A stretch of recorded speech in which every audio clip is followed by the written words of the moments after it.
अच्छा सुन, एक माचिस भी दे दे बेटा। जी लीजिए, 2 रुपए। अब 2 रुपए भी मांगेगा क्या मुझसे? इतना तो अपनापन दिखा दे। ला दे माचिस से। बस कुछ ऐसे ही कंजूस थी लता। जहाँ जहाँ एक एक रुपया बच सकता था, वहाँ वहाँ उसका दिमाग सबसे पहले दौड़ता था। 2 रुपए की माचिस तक वो उधार में ले लेती थी। लेकिन उसी घर में उसकी बहू प्रिया थी, जो ऑनलाइन सेल देखकर दिल खोल कर शॉपिंग करती थी। भैया, इसका कितना पेमेंट करना है आपको? मैम, आपका 4500 रुपए का पेमेंट है। ठीक है भैया, मैं ऑनलाइन पे कर देती हूँ। 4500 की जगह प्रिया ने कर दिया 5000 रुपए। अरे वाह, अच्छा हुआ ये 2 दिन पहले ही आ गया। अब उस पुरानी मिक्सी को यूज नहीं करना पड़ेगा। वैसे भी पूरे 1 साल हो गए थे उसे इस्तेमाल करते हुए। अब किचन भी थोड़ा मॉडर्न लगेगा। वो मिक्सी उठाकर किचन में रख देती है और तभी घर में एंट्री होती है उस औरत की, जिसके लिए 50 रुपए भी बहुत ज्यादा होते थे। किचन में कदम रखते ही लता की नजर नई मिक्सी पर पड़ती है। अरे बाप रे, ये नई मिक्सी ये कहाँ से आ गई? कहीं इस बहू ने ही तो नहीं मंगवा ली? अब बहू! सास की तेज आवाज सुनते ही प्रिया के कान खड़े हो जाते हैं। वो घबराते हुए तुरंत किचन में पहुंचती है। हाँ सासू माँ, क्या हुआ? ये नई मिक्सी कहाँ से आई है? ये नई मिक्सी मैंने ही मंगवाई है सासू माँ। मैं समझ ही गई थी कि ये कारनामा तेरा ही होगा, लेकिन बता इसकी जरूरत ही क्या थी? अरे सासू माँ, वो वाली मिक्सी अब बहुत पुरानी हो गई थी ना। पुरानी? अभी तो पूरे 1 साल भी नहीं हुआ था उसे खरीदे हुए। कौन सी सदी पुरानी हो गई थी? लेकिन देखने में बिल्कुल अच्छी नहीं लगती थी ना सासू माँ। किचन भी अजीब सा लगता था। चुप, ये सब बहाने मत बना। ये बता, कहाँ है वो पुरानी मिक्सी? वो मैंने उसे बाहर फेंक दिया। क्या? बाहर फेंक दी? अरे वो कोई खराब थोड़ी थी, कम से कम घर में तो रख सकती थी तू उसे। घर में रखती तो वो बेकार की जगह घेरती ना सासू माँ, इसलिए मैंने बाहर फेंक दिया। सास का गुस्सा आसमान में था। जहाँ लता के लिए बचत पूजा थी, वहीं उसकी बहू प्रिया के लिए खर्च करना ड्यूटी। प्रिया खर्च करने से पहले ज्यादा नहीं सोचती थी और लता बिना सोचे खर्च नहीं कर सकती थी। माताजी, मैं कितने दिनों से कह रही हूँ एक नया पोछा मंगवा दीजिए। ये वाला पूरी तरह से खराब हो चुका है, इससे ढंग से सफाई नहीं हो पाती। फिर आप ही कहती हैं मैं ठीक से काम नहीं करती। अच्छा, तो पोछा लगाने के लिए तुझे नया कपड़ा ही चाहिए और कुछ तो नहीं? हाँ माताजी, बस एक पोछा ही तो चाहिए। अभी नया पोछा क्यों मंगवाना? हाँ, मेरे पास एक 20 साल पुरानी साड़ी रखी है, कल उसी का पोछा बना कर दे दूंगी। साड़ी का पोछा? माताजी, उससे अच्छे से सफाई नहीं होगी, और वैसे भी तो पोछा तो सिर्फ 50 रुपए का आता है। अरे 50 रुपए क्या नहीं होते? और जब मैंने कह दिया कि कल पोछा मिल जाएगा तो इतने सवाल जवाब क्यों? सफाई वाली चुपचाप वापस अपने काम में लग जाती है। जहाँ लता 20 साल पुरानी साड़ी से पोछा बनाने की सोच रही थी, वहीं उसकी बहू प्रिया 2000 के फेशियल वाइप्स ऑर्डर कर चुकी थी। बहू देख, कुछ आया है तेरे लिए। प्रिया आती है, डिलीवरी बॉय एक पैकेट थमाकर चला जाता है। क्या है इसमें? इसमें फेशियल वाइप्स है सासू माँ। क्या? फेशियल वाइप्स चेहरा पोंछने के लिए होते हैं ना, इनकी क्या जरूरत थी? घर में तौलिया नहीं था क्या? अरे सासू माँ, ये तौलिए से अलग होते हैं, छोटे होते हैं, हल्के होते हैं, कहीं भी इस्तेमाल कर सकते हैं। अच्छा, ठीक है। कितने के आए हैं ये? आज ऑफर था ना सासू माँ, इसलिए सिर्फ 2000 रुपए के पड़े। 2000 सुनते ही लता का चेहरा लाल पड़ जाता है। 2000 सुनते ही जैसे लता के कानों से धुआं निकलने लगा था। 2000? यहाँ मैं 50 रुपए खर्च करने में इतना हो रही हूँ, और तू है जो 2000 यूं ही उड़ा देती है। अरे सासू माँ, रुपए उड़ाने के लिए ही तो कमाए जाते हैं। इसे कभी समझ नहीं आएगा अरे बहू समझदारी से काम ले, सीधी बात है, पानी भी नाप तोल कर पियो। आप क्या कह रही हो सासू माँ, मुझे तो कुछ समझ नहीं आ रहा। वैसे आज मैं और भी चीजें ऑर्डर करने वाली हूँ क्योंकि आज शॉपिंग डे है और मैं बाजार भी जा रही हूँ सामान लेने। Shopping day? तू ना जाने क्या क्या बोलती रहती है, खर्च करने के बहाने बस तैयार रहते हैं। अच्छा बाजार जा रही है तो आलू और मटर ले आना, शाम को सब्जी बनेगी। ठीक है सासू माँ, मैं ले आऊंगी। प्रिया शॉपिंग के लिए बाजार निकल जाती है। इधर लता अलमारी से एक पुरानी साड़ी निकालती है। ये साड़ी अब किसी काम की नहीं रही है, इसी का पोछा बना देती हूँ, वरना वो काम वाली फिर दिमाग खा जाएगी। इधर लता घर में पोछा बनाने में लगी थी, उधर प्रिया बाजार में शॉपिंग में मग्न थी। ये लीजिए सासू माँ, आपने सब्जी लाने को कहा था ना। देखिए मैं ले आई। ये क्या उठा लाई तू? आलू और मटर कहाँ हैं? वो तो मैं नहीं लाई। जब मैंने साफ साफ कहा था कि सिर्फ आलू और मटर लाने हैं तो फिर तू ये गोभी क्यों ले आई? ये गोभी नहीं है सासू माँ, इसे ब्रोकली कहते हैं। अब मतलब सारी अकल तेरे पास ही है। अरे ये गोभी ही तो होती है, हमने कोई पहली बार नहीं देखी है। नहीं सासू माँ, ये ब्रोकली है।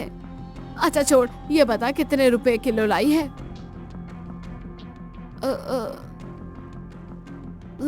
सासू माँ 100 रुपए किलो आई है, लेकिन खाने में बहुत अच्छी होती है। 100 रुपए किलो? तुझे पता है यहाँ गोभी कितने की मिलती है? सिर्फ 40 रुपए किलो, और तू 100 रुपए किलो की उठा लाई। हाय रे, तेरा दिमाग ठीक है या नहीं? हे भगवान, मैंने किस ना समझ को सब्जी लाने भेज दिया। 200 रुपए में तो मैं 4 दिन की सब्जी ले आती, और ये सिर्फ 2 किलो गोभी ले आई है। सासू माँ गोभी नहीं, ब्रोकली। चुप कर और यहाँ से जा, कोई भी काम ढंग से नहीं कर सकती है तू। प्रिया की आंखें भर आती है, वो बिना कुछ कहे अपने कमरे में चली जाती है। सास का यूं चिल्लाना प्रिया को बहुत दुखी कर देता है, लेकिन अब ये नई बात नहीं थी। किसी न किसी खर्च को लेकर लता उसे रोज ही डांटती रहती थी। सासू माँ जब देखो छोटी छोटी बातों पर गुस्सा करती रहती है। मैं उनके लिए ब्रोकली लेकर आई और उन्होंने ऐसा सुना दिया जैसे मैं लाखों रुपए खर्च कर आई हूँ। आज मैं सूरज से कहूंगी कि सासू माँ से बात करे कि छोटी बातों पर मुझे डांटा ना करे। एक तरफ प्रिया सोच रही थी कि वो सूरज से सासू माँ की शिकायत करेगी, और दूसरी तरफ सासू माँ पहले ही सूरज के पास पहुँच चुकी थी। अब बता सूरज, तेरी बहू आज 200 रुपए किलो ब्रोकली लाई है, ऐसे कैसे चलेगा बेटा? तू समझ रहा है ना मैं कहना क्या चाहती हूँ? हाँ माँ, मैं समझ रहा हूँ, लेकिन इतना बड़ा खर्चा तो नहीं है ये कि हम इस पर झगड़ा करें। तो मैं कौन सा झगड़ा कर रही हूँ? मैं तो बस उसे समझा रही थी। वो तो ठहरी ना समझ, लेकिन तू तो है समझदार। ठीक है माँ, मैं उसे समझा दूंगा। सूरज माँ की बात मान लेता है, लेकिन प्रिया से वो कभी सख्ती से कुछ नहीं कह पाता। उधर प्रिया खुशी खुशी सूरज के पास आती है। देखो ना, आज मैं बाजार गई थी तो आपके लिए क्या लाई? अरे वाह, दिखाओ तो, मेरे लिए क्या लाई हो? प्रिया एक नई हुडी निकालती है। ये देखिए कितनी प्यारी है ना? सच में बहुत अच्छी है, थैंक यू सो मच। आज ही शॉपिंग से लौटते समय एक दुकान पर देखी तो मैंने आपके लिए ले ली। हाँ, इसमें तो तुम सही हो। हाँ, और पता है सासू माँ ने इतनी सी बात पर मुझे कितना डांटा। आप ही बताइए, 200 रुपए कोई बहुत ज्यादा होते हैं क्या? जब हम बाहर घूमने जाते हैं तो 200 रुपए तो यूं ही खर्च हो जाते हैं। हाँ, इसमें तो तुम सही हो, लेकिन माँ बचत पर ज्यादा ध्यान देती है, इसीलिए ऐसा कहती है। हाँ मैं समझती हूँ, पर मुझे वो बार बार डांटती है। आप उनसे कहिएगा कि छोटी छोटी बातों पर मुझे इतना ना डांटा करे, मुझे अच्छा नहीं लगता। ठीक है, मैं मम्मी से बात कर लूंगा। अच्छा सुनिए, आज मैंने खाना नहीं बनाया है, वैसे भी आज शॉपिंग डे है, हम खाना बाहर से ऑर्डर कर लेते हैं। हाँ ठीक है, अगर तुमने नहीं बनाया तो कोई बात नहीं, आज बाहर से ही मंगा लेते हैं। आप बहुत अच्छे हो, दुनिया के सबसे अच्छे हस्बैंड हो आप। थोड़ी देर बाद सब लोग हॉल में बैठे होते हैं। चल बहू, अब खाना बनाते हैं। सासू माँ, आज हम खाना बाहर से ऑर्डर कर लेते हैं। ऑर्डर कर लेते हैं? क्यों? घर का ताजा खाना खाने में तुझे दिक्कत है क्या? अरे माँ, क्या हो गया, आज एक दिन बाहर से मंगवा लेते हैं ना। अरे बाहर से क्यों मंगवाना है? घर में सब्जी है और अगर कम है तो उसमें थोड़ा सा पानी डालकर बना लेंगे, लेकिन बाहर से खाना मंगवा कर रुपए क्यों उड़ाने हैं? ऐसे तो माँ हम जिंदगी में कभी पैसे खर्च ही नहीं कर पाएंगे।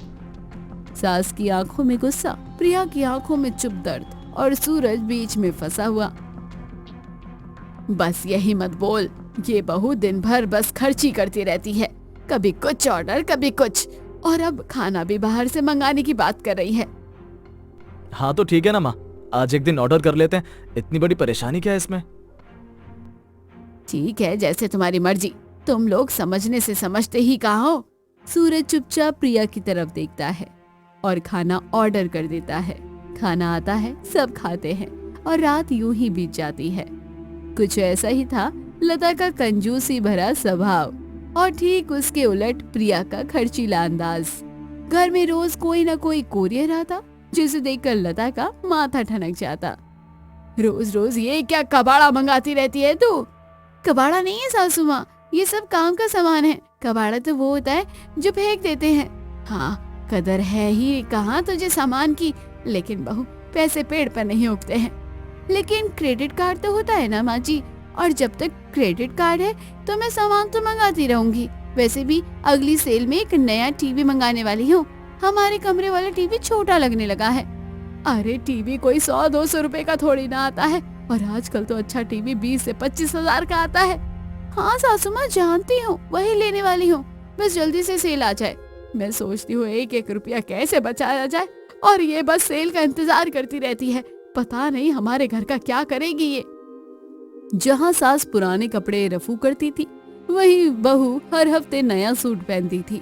जहाँ सास की नजर बिजली के मीटर पर रहती, वहीं बहू की नजर मॉल के ऑफर पर। इसलिए घर में अक्सर सास बहू की नोक झोंक चलती रहती थी। एक दिन दोनों साथ मॉल जाती हैं।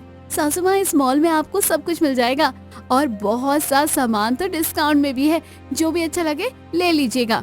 डिस्काउंट मिले या ना मिले, ज्यादा सामान नहीं लेना है, सिर्फ वही जो जरूरी हो। बेफिजूल खर्च की कोई जरूरत नहीं है। ठीक है सासू माँ, आप अपना देखिए, मैं अपना देख लेती हूँ।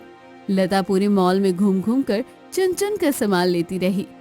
सस्ता होने का मतलब ये थोड़ी ना है कि कुछ भी उठा लो, काम होगा तभी तो लूंगी, फालतू में 1 रुपया भी बर्बाद नहीं करूंगी। वहीं प्रिया की ट्रॉली बढ़ती जा रही थी। आज तो कितना बढ़िया डिस्काउंट है, जिन चीजों पर ज्यादा ऑफर है वो ही ले सकते हैं। कल को ये ऑफर ना मिले तो। लेकिन जैसे ही लता की नजर 499 वाले शैम्पू पर पड़ी, उसका बीपी जैसे हाई सा हो गया। क्या ये शैम्पू 500 रुपए का है? हाँ सासू माँ, सस्ता है ना। 500 रुपए का शैम्पू तुझे सस्ता लग रहा है? अरे हम तो 2 रुपए वाले शैम्पू से बाल धो लेते थे। सासू माँ, मैं वो 2 रुपए वाले शैम्पू से बाल नहीं धो सकती।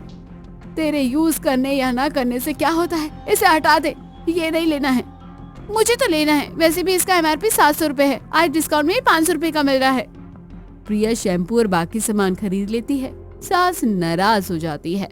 घर पहुंचने पर भी सास का गुस्सा कम नहीं होता। देखो जरा, 500 रुपए का शैम्पू खरीद दिया है महारानी ने, ना जाने ये खर्च करने की बीमारी कहाँ से लग गई है इसे। शादी के बाद से लग गई है सासू माँ। यहाँ मैं एक एक चीज को देख रही थी कि कहीं कुछ फ्री में मिल जाए, और एक ये है महारानी। लेकिन शैम्पू भी तो डिस्काउंटेड में मिला है, 700 रुपए की जगह 500 रुपए में। अरे माँ कोई बात नहीं, वैसे भी वो शैम्पू मैं इस्तेमाल करता हूँ। तू करे या मैं करूँ, इतनी महंगी चीज क्यों इस्तेमाल करनी? जब सस्ते में काम चल जाता है तो इतना खर्च क्यों? सस्ते शैम्पू से बाल ज्यादा टूटते हैं माँ, और इससे नहीं। अब आप इतना परेशान मत हो। दोनों बेटे बहू को फिजूल खर्ची की आदत पड़ गई है और कहते हैं परेशान क्यों हो रही हो? माँ इसमें कोई फिजूल खर्ची नहीं है, आजकल ये सब जरूरी हो गया। लेकिन सास के दिल में प्रिया का खर्च अब चुभने लगा था।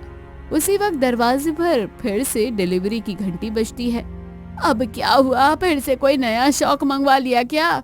नहीं सासू माँ, देखिए ना, मैंने ये नया सूट मंगाया है। और सूट तो ठीक है ना? आपको कैसा लगा? अच्छा है, पर कीमत कितनी है? सिर्फ 3000। वैसे असली कीमत 4500 रुपए की है। 3000 सुनते ही सास के चेहरे का रंग बदल जाता है। 3000? इतने में तो तेरे 5 सूट आ जाते। मुझे बोलती, मैं तुझे बाजार से कितने अच्छे अच्छे सूट दिलवा देती। लेकिन सासू माँ इसका कपड़ा बहुत बढ़िया है और ये फंक्शन में पहनने के लिए है।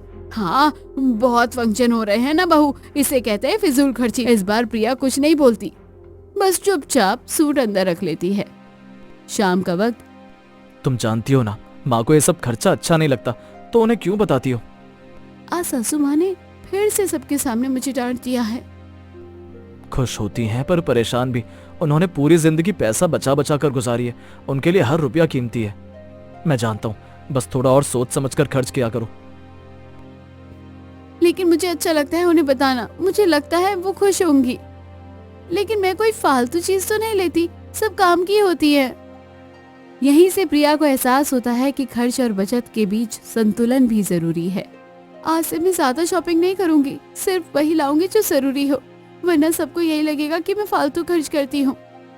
और सच में प्रिया बदल जाती है, खर्च कम हो जाता है, घर में पैसों की बचत होने लगती है। इस बदलाव से लता भी खुश थी, उन्हें लगने लगा था कि अब बहू समझदार हो गई है। एक रात लता की तबीयत अचानक बिगड़ जाती है। सूरज और प्रिया घबरा कर कमरे में आते हैं। माँ क्या हुआ, तबीयत ठीक तो है? हाँ बेटा, ठीक हो, तू चिंता मत कर। सासू माँ सच बताइए क्या तकलीफ है? अचानक शरीर ढीला पड़ गया, कमजोरी सी लग रही है, कुछ करने की ताकत नहीं बची है। तो चलिए अस्पताल चलते हैं। नहीं, कहीं जाने की जरूरत नहीं, मैं ठीक हूँ। माँ, अस्पताल जाना जरूरी है। अरे मैं तुमसे बात तो कर रही हूँ ना, वो किसी की बात नहीं मानती, रात यूं ही निकल जाती है। अगली दोपहर सूरज ऑफिस चला जाता है। अचानक फिर लता की तबीयत बिगड़ने लगती है। सासू माँ, अब कैसा लग रहा है? शरीर ठंडा पड़ा है, सांस तेज चल रही है, हाथ पैर में ताकत नहीं है। मेरी बात मान लीजिए, चलो अस्पताल चलते हैं। नहीं, बेकार खर्च क्यों करना है, थोड़ी देर सो लूंगी तो ठीक हो जाऊंगी। सासू माँ प्लीज, तू जा यहाँ से, मैं ठीक हो जाऊंगी। प्रिया चुपचाप बाहर चली जाती है, लेकिन कुछ ही देर में लता की हालत और बिगड़ जाती है। इनका बीपी बहुत ज्यादा ऊपर नीचे हो रहा है, इन्हें तुरंत एडमिट करना पड़ेगा। फाइल बनवा दीजिए। ठीक है डॉक्टर साहब। नहीं जाना अस्पताल, तो जब देखो खर्चों की बात करती रहती हो, पैसे बचाने की आदत है भी या नहीं? लता वहीं अचानक से बेहोश हो जाती है। अब वक्त बहस का नहीं था, वक्त था फैसला लेने का। प्रिया बिना घबराए सीधे एम्बुलेंस को बुला लेती है। अस्पताल में इन्हें तुरंत एडमिट करना पड़ेगा। आप एडमिट कर लीजिए। फाइल बनवा दीजिए। मैं सासू माँ को अस्पताल ले आई हूँ, डॉक्टर ने एडमिट करने को कहा है। ठीक है, मैं 1 घंटे में पहुंच रहा हूँ। ठीक है। जिस बहू को सास फिजूल खर्ची समझती थी, आज वही बहू उनकी जिंदगी बचाने का फैसला ले चुकी थी। प्रिया बिना कुछ सोचे समझे रिसेप्शन पर जाती है। रिसेप्शनिस्ट इलाज के लिए 10,000 रुपए जमा करने को कहती है। प्रिया बिना एक पल रुके 10,000 जमा कर देती है और इलाज शुरू हो जाता है। 1 घंटे बाद सूरज भागता हुआ अस्पताल पहुंचता है, सीधे लता के वार्ड में जाता है। अब कैसा लग रहा है, कोई तकलीफ? हाँ बेटा, पहले से ठीक लग रहा है, लेकिन ये बहू ना, इसे खर्चे की बहुत पड़ी रहती है, इसलिए मुझे अस्पताल ले आई। घर पर थोड़ी देर सो लेती तो सब ठीक हो जाता। प्रिया चुप रहती है। सूरज बात संभालता है। बेवजह ही एडमिट कर दिया। देख, ठीक हूँ ना, मैं तुझसे ठीक से बात कर रही हूँ ना, मैंने तो कहा ही था थोड़ी देर सोने दे। पता नहीं कब इसने एम्बुलेंस बुला ली और वो लोग मुझे जबरदस्ती ले आए। तभी डॉक्टर अंदर आता है। डॉक्टर लता का चेकअप करता है। नहीं डॉक्टर साहब, अब बिल्कुल ठीक हो, अब घर जाना है मुझे। अभी घर नहीं जा सकती। डॉक्टर, कोई बड़ी बात तो नहीं है ना? बड़ी बात थी, लेकिन सही समय पर एडमिट कर दिया गया, इसीलिए अब खतरा टल गया। इनका बीपी बहुत ज्यादा बढ़ गया था, अगर थोड़ी देर और हो जाती तो इन्हें बचाना मुश्किल हो जाता। थैंक यू डॉक्टर, आपने मेरी माँ को बचा लिया। घबराइए मत, दवाइयां दे रहा हूं, कल इन्हें घर ले जा सकते हैं, और दवाइयां समय पर दीजिएगा। सुना माँ, अगर प्रिया तुम्हें समय पर अस्पताल ना लाती तो क्या हो सकता था? अच्छा किया उसने बिना एक पल गवाए फैसला लिया। डॉक्टर चला जाता है। माँ की आंखें भर जाती हैं। हाँ बेटा, तू सही कह रहा है, शायद आज मैं ठीक हूँ तो सिर्फ बहू की वजह से। अब आप आराम कीजिए सासू माँ, ज्यादा मत सोचिए, आपका बीपी नॉर्मल रहना चाहिए। अगले दिन घर वापसी लता घर लौट आती है। माँ, अब से अगर जरा सी भी दिक्कत हो तो साफ साफ बताना। हर बार पैसा बचाना सही नहीं होता। और ये सोचना बंद कर दो कि प्रिया फालतू खर्च करती है। वो जो भी करती है सोच समझ कर करती है। हाँ बेटा, अब समझ गई हूँ। सूरज बाहर चला जाता है। लता धीरे से प्रिया का हाथ पकड़ती है। बहू, मैं तुझे हमेशा खर्चीली समझती रही, लेकिन तूने बिना पैसे की परवाह किए मेरी जान बचाई। आज समझ आया, खर्च और फिजूल खर्ची में फर्क होता है। तेरी ये बात मैं जिंदगी भर याद रखूंगी। पैसा जरूरी है, लेकिन उससे ज्यादा जरूरी है किसी की जान। जो सही वक्त पर सही फैसला ले, वही सबसे बड़ा समझदार होता है। वैसे सासू माँ, मैं कुछ भी फालतू नहीं खरीदती, बस इतना कि जो भी खरीदती हूँ अच्छे से खरीदती हूँ। थोड़े बहुत शौक पूरे करने में खरीदती हूँ। आखिर बुरा ही क्या है? हमें जीना चाहिए ना, किसी का पता थोड़ी ना है कि क्या हो जाए। प्रिया की ये बात सीधे लता के दिल में उतर जाती है। वो एक पल के लिए रुकती है और सोचने पर मजबूर हो जाती है। बहू सही तो कह रही है, वो जो भी खरीदती है घर के इस्तेमाल की चीजें ही तो होती हैं। और वैसे भी यही उम्र है उसकी शौक पूरे करने की, वरना पैसे जोड़ जोड़ कर रखने का क्या ही फायदा अगर जी ही ना पाए। लता प्रिया की ओर देखती है। अब उसकी आंखों में गुस्सा नहीं, समझ और अपनापन होता है। सही कह रही है बहू तू, ज्यादा कंजूसी भी अच्छी बात नहीं होती। कंजूस बनने से बेहतर है खर्च और बचत के बीच सही संतुलन बनाना। और ये संतुलन तू मुझसे कई बेहतर जानती है। आज मैंने तुझसे एक बहुत बड़ी सीख ली है बहू। कंजूसी पैसों से नहीं, समझ की कमी से होती है। यहीं से बदल जाती है लता की सोच। जो बहू से पहले खर्चीली लगती थी, अब वही बहू से समझदार लगने लगती है। अब लता ना तो प्रिया के खर्चों पर रोक लगाती है और ना ही ताने देती है, बल्कि उसके अच्छे फैसलों पर उसकी तारीफ करती है। तो पैसा बचाना जरूरी है, लेकिन जिंदगी जीना उससे भी ज्यादा जरूरी है। जो सही समय पर अपने और अपनों के लिए खर्च करना जानता है, वही असल में समझदार होता है। और कहानी भी यही खत्म होती है। तो दोस्तों, कैसी लगी आपको कंजूस सास की खर्चीली बहू की कहानी? जल्दी से कमेंट कीजिए और शेयर कीजिए। और चैनल को अभी तक सब्सक्राइब नहीं किया तो जल्दी जाकर कर लीजिए।